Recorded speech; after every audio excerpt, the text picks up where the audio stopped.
An aircraft carrier is a warship that serves as a seagoing air base, equipped with a full-length flight deck and facilities for carrying, arming, deploying, and recovering aircraft.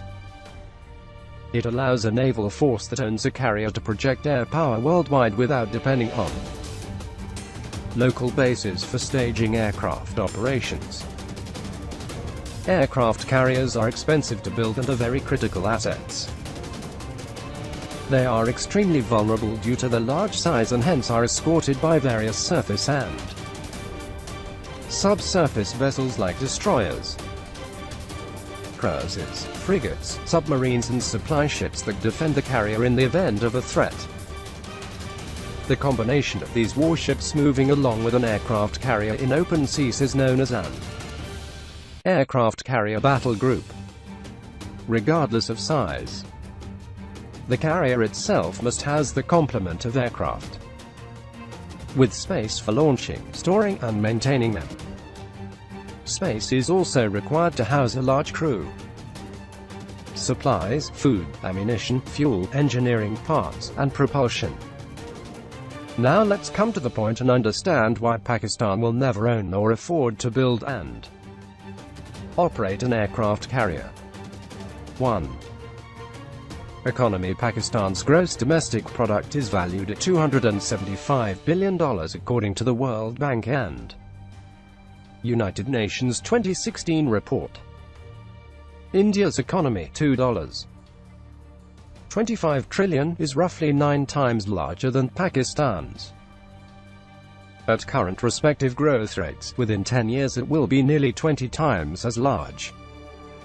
With horrendous poverty and national debt, coupled with radical Islamic extremism, Pakistan is one of the most underdeveloped countries in the world. It has a failing government that is not in control of its army and security apparatus and vengeance, seeking terrorist groups like the Taliban, Al-Qaeda, Lashkar-e-Toiba and much more.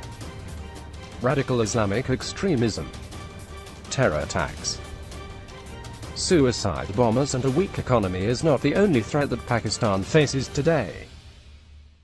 One of the main threats that the country faces is a population boom that cannot be supported by its economy anymore, in a region that is poised to witness the fastest rate of economic growth in the world. A new World Bank report has placed Pakistan at the bottom of the 8 economies in South Asia, projecting a moderate growth rate of 4.3% in 2015, the second lowest after Afghanistan. In 2016, Afghanistan is set to overtake Pakistan in GDP growth rate, which will make Pakistan the worst performing economy in Asia.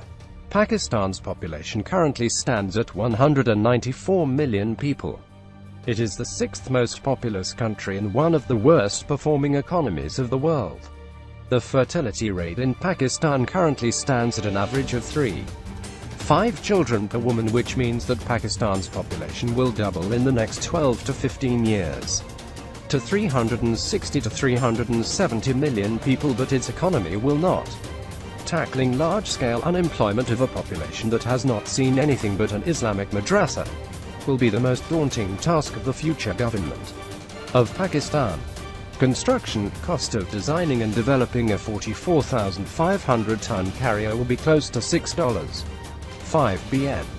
Deploying approximately 24 fighter jets on the carrier will cost an additional $4 billion, taking the total to $10.5 billion just to construct the carrier and purchase the fighter jets. The country's total defense budget for the year 2016-17 stands $8 billion, which is $5 billion lesser than the cost of an aircraft carrier. Pakistan will have to spend a whopping 4% of its entire GDP just to build and deploy one aircraft carrier in today's state. 2. Technical expertise and physical infrastructure. With almost no technical skills to design and develop state-of-the-art warships, the country is totally dependent on foreign assistance, especially China, to expand its navy.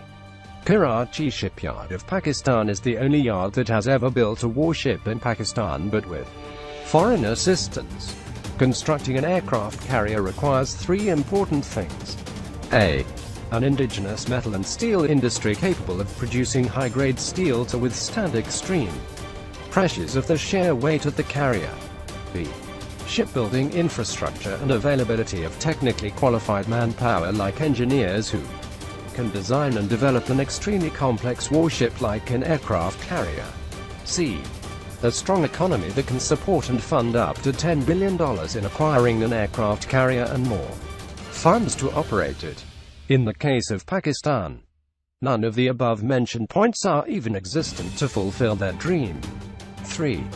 Cost of operating. The per-day cost incurred to India for operating one aircraft carrier is approximately Rs. 11 crores, which is roughly $1.7 million. This includes fuel, ration, and salaries to nearly 1,500 to 2,000 sailors on board the carrier.